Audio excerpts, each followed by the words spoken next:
Seguimos en Entre Líneas y vamos a cambiar de tema, nos vamos a ir al plano internacional. Así es. Bueno, lo convocamos en realidad aquí a comienzo de semana para charlar sobre la agenda internacional argentina, mayormente, especialmente después de lo que dijo el presidente el último fin de semana en la curiosa entrevista con Susana Jiménez, donde habló de China.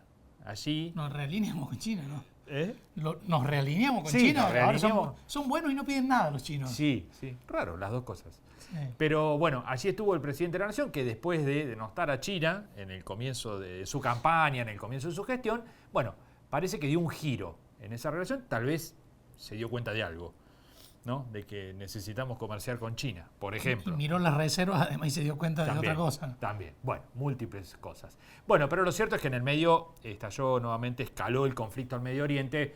Así que, bueno, vamos a charlar también de ese tema, por supuesto, con él. Estamos hablando de Pablo Hueve, un experto en materia política internacional, profesor de nuestra Universidad Nacional. Pablo, muchas gracias por venir. Es un gusto estar con ustedes. Mi saludo, por supuesto, a la producción, al control central y a todas y a todos los televidentes. Bueno, Gracias, Pablo. arrancamos por esto último. ¿Cómo estás viendo la escalada en Medio Mal. Oriente? Mal. Es decir, no creo que esto termine como varios están pensando en una guerra abierta entre Israel e Irán. Primero, porque no le conviene a ninguno de los dos. Segundo, porque no lo buscan. Y ustedes dirán, ¿pero cómo llegamos a esto? Se llega a esto por varias cuestiones. En su momento se dijo que Israel no podía tener varios frentes abiertos. Bueno, demostró que no solamente puede tener dos, sino tal vez tres frentes abiertos. Hamas está militarmente casi desarmada, pero políticamente aumentó su popularidad de una manera, preocupante. En países donde ni siquiera era mencionado. Jordania, Siria, Líbano, Arabia Saudita, Egipto, porque aparece como el único que está en condiciones de ofrecerle resistencia a un Israel, mientras una autoridad palestina corrupta aparece como cómplice de Israel y de los Estados Unidos. Hezbollah viene tirando misiles en contra del norte de Israel, pero acá la situación es distinta, porque alguien dice, están haciendo un trabajo de pinzas con Hamas. No, Hamas ha demostrado un aumento de la autonomía respecto de Irán. Algunos dicen que Irán no sabía lo del 7 de octubre del año pasado, el ataque a Israel, mientras que Hezbollah directamente depende de Irán. Está mejor armado, tiene más disciplina, tiene más tropas, y en ese contexto, ustedes no se olviden de que Israel es un país parlamentario.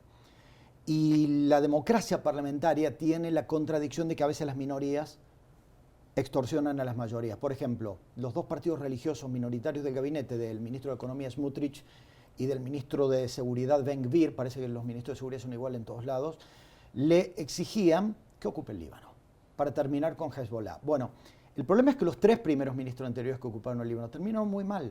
Menachem Begin, que fue el responsable del nacimiento de Hezbollah en 1982, Sharon, que tuvo que salir con la cola entre las piernas, y por supuesto Olmert. En los tres casos quisieron enfrentar con la guerra convencional a un grupo no convencional. ¿Qué hizo ahora Netanyahu? Con un trabajo increíble del Mossad, primero descabezó al Hezbollah. Desde ayer me manda alguien que trabaja con un diputado de Meretz, un partido de izquierda de Israel, una imagen que está haciendo circular Netanyahu con una especie de pinito con las cabezas de Hezbollah, y entonces dice eliminated. No queda nadie, claro. Todos, en 2 meses. Luego, ¿qué hizo? Bombardeó las lanzaderas de misiles. Y luego, ¿qué hizo? Bombardeó las baterías antiaéreas. Pero en el medio atacó los sistemas de comunicaciones. ¿Qué queda entonces a Hezbollah? Hezbollah no tiene cúpula. Hezbollah le han atacado sus bases de misiles y la posibilidad de que pueda atacar la Fuerza Aérea Israelí, y no puede comunicarse. Ahora sí se han metido en terreno libanés, y a diferencia de Olmert, Sharon y Begin, no va a llegar hasta Beirut, y lo que quiere aparentemente es quedarse con 40 kilómetros de una especie de zona de seguridad. Cierro. ¿Por qué Irán entonces? Bueno, en el barrio decimos, te mojaron la cara. Claro. Si le matan al líder de Hamas, financiado por Irán, en Teherán, si matan al líder de Hezbollah, financiado por Irán, en Beirut, Irán, yo creo que casi para consumo interno tenía que volver a atacar. Ahora, la cuestión es, este ataque, lo charlábamos fuera de micrófono, fuera de cámara, ¿fue un ataque realmente sincero de Irán? No, no lo fue. Fue una cosa como para decir, no lo vamos a dejar pasar. Pero yo creo que Irán tiene muchos problemas internos, políticos, tiene un presidente de centro, un parlamento de derecha y un líder religioso que se está por morir y que no hay sucesión porque el sucesor que iba a ser el anterior presidente murió, me refiero como líder espiritual. Y para cerrar todo esto con el tema que ustedes comenzaban, la presentación, los dos aliados de Irán, Rusia por un lado y China por el otro, no quieren que esto crezca. Escale, claro. Por dos cuestiones. Rusia porque le dice, mira, me vas a obligar a mí a ponerme de tu lado y yo te quiero recordar que Israel no le está vendiendo armas a Ucrania. Y si yo me pongo de tu lado, Israel le va a vender armas a Ucrania. Y en el lado de China, China necesita paz.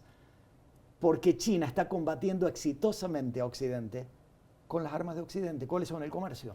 Claro, con el capitalismo. Con el capitalismo. Y ahí está la respuesta de lo del señor Milei. El señor Milei sabe que China no depende de Argentina. China tiene 3 mercados en soja y en carnes, Brasil, Argentina y Panamá, y puede prescindir de Argentina.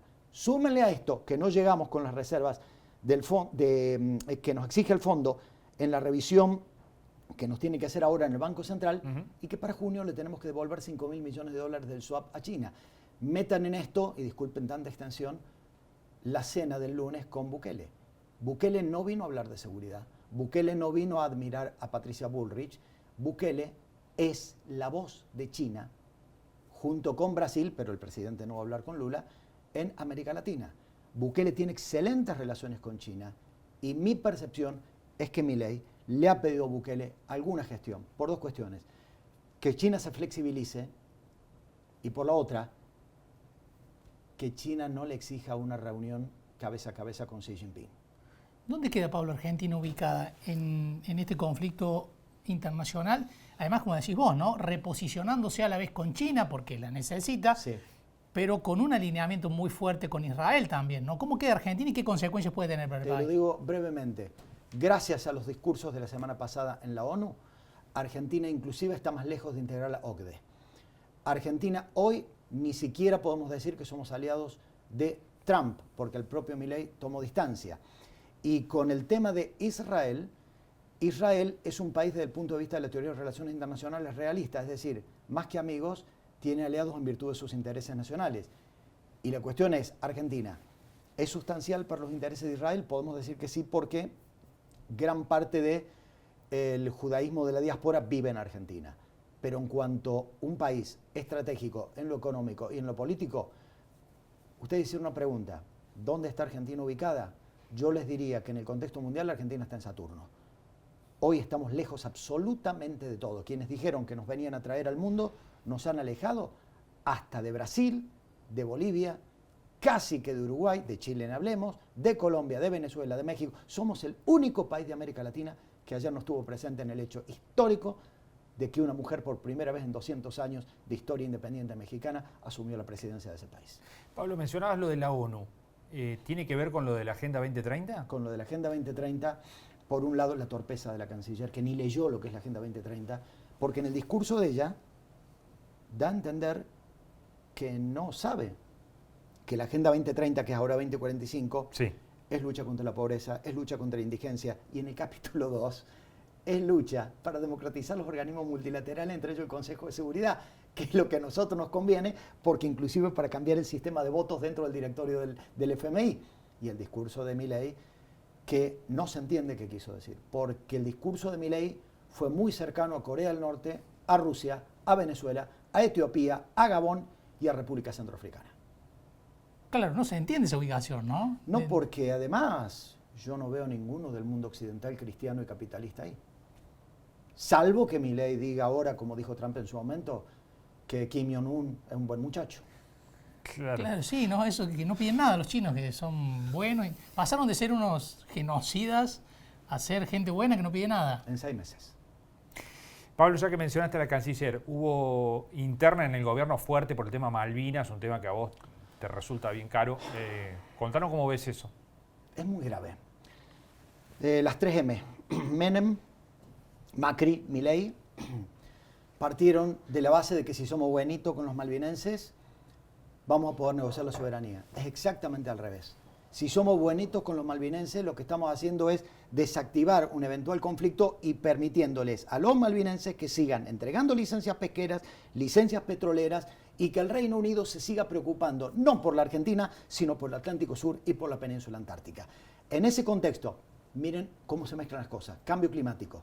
El Canal de Panamá está empezando a reducir horarios porque se está secando el lago Gatún y entonces muchos buques van a tener que empezar a utilizar el pasaje de Drake. Van a tener que dar la vuelta. Controlado por el Reino Unido. Argentina ha renunciado al financiamiento chino para un puerto de aguas profundas en la Patagonia, pero en cambio hemos aceptado una base militar conjunta con Estados Unidos en Tierra del Fuego. La señora canciller ha hecho una segunda parte y mi vieja tía fallecida libanesa, Latife, decía, nunca segundas partes fueron buenas. El problema es que la primera tampoco lo fue. El acuerdo Forador y Duncan de Macri, firmado luego de una ingesta generosa de alcohol, donde Forador después no sabía ni qué había dicho ni qué había firmado, y donde en realidad ese famoso vuelo San Pablo-Córdoba-Malvinas es una vez por mes.